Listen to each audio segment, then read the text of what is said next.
April 4th, 1968. A single gunshot rings out in Memphis, Tennessee. One of the most influential leaders in American history, Dr. Martin Luther King Jr., collapses on the balcony of the Lorraine Motel, and the world changes forever. I don't know what will happen now. We've got some difficult days ahead. But it really doesn't matter with me now, because I've been to the mountaintop. I don't mind. Like anybody, I would like to live a long life. Longevity has its place. But I'm not concerned about that now. I just want to do God's will. But what if I told you that the story of his killer, James Earl Ray, is filled with more questions than answers? That the man convicted of this crime may not have acted alone, or, as some claim, may not have even fired the fatal shot. In the footage, a law enforcement officer stands over the accused, James Earl Ray, and reads him his rights. One, you have the right to remain silent.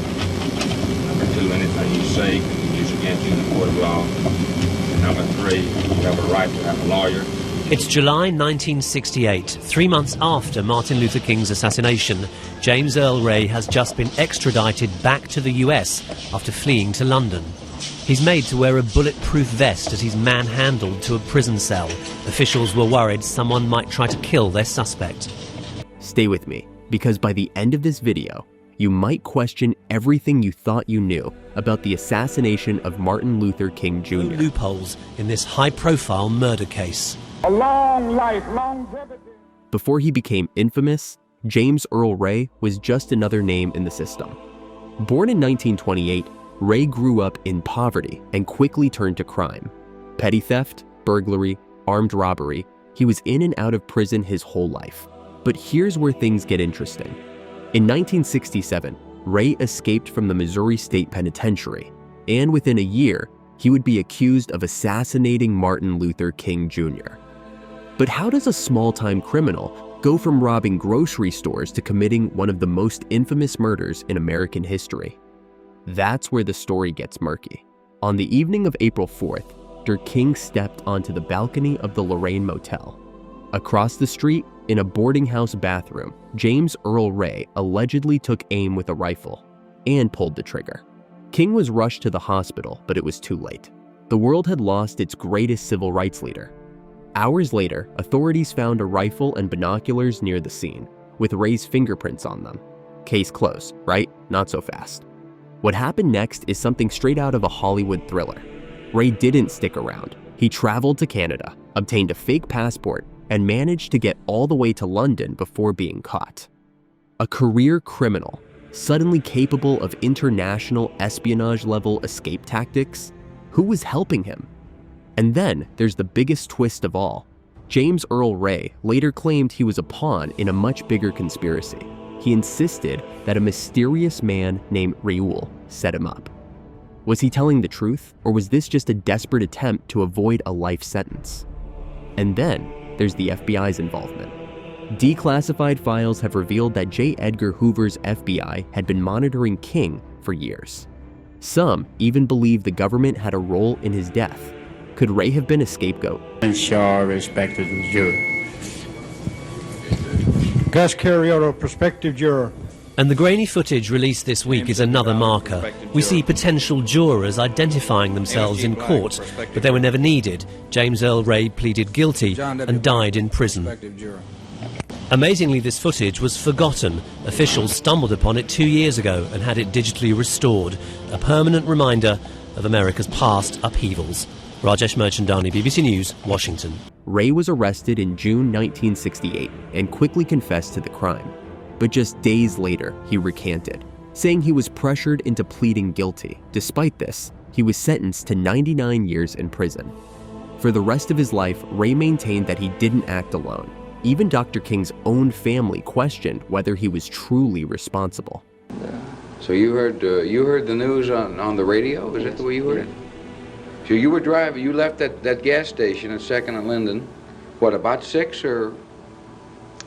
I don't have any way of knowing. I think it's around that time, but I don't even know if it's Linden. I know where the approximate area it is. And, I've seen the map on the Enquirer. And you were going back to pick up this man that you say is Raoul? Is No, I just waiting the car back. So you heard all this confusion, turned and flipped on the radio. They said Dr. King's been shot. Did you think you were set up at that point? No, I was headed toward New Orleans when I had the radio on. I used to keep the radio on. I think I didn't have too strong feelings about the shooting. When you met Raoul, you didn't know any other name for him. That's the name that he said was his, and that's all you ever knew. Yeah, I did. Just know. And you met him where? Canada. Up in Canada. Yeah. And you just met in a saloon, or? It was a saloon in a waterfront area of Montreal.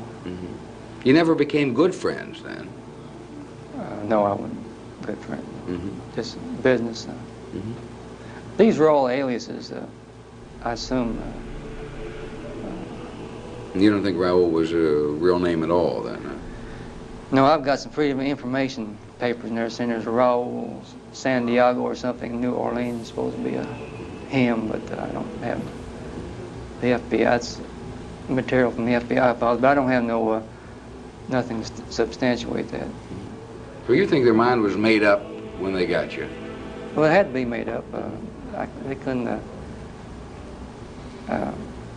Well, I don't know if there's any penalty for extraditing someone fraudulently or not, but I think I can see their legal point where they've got to stick with their story.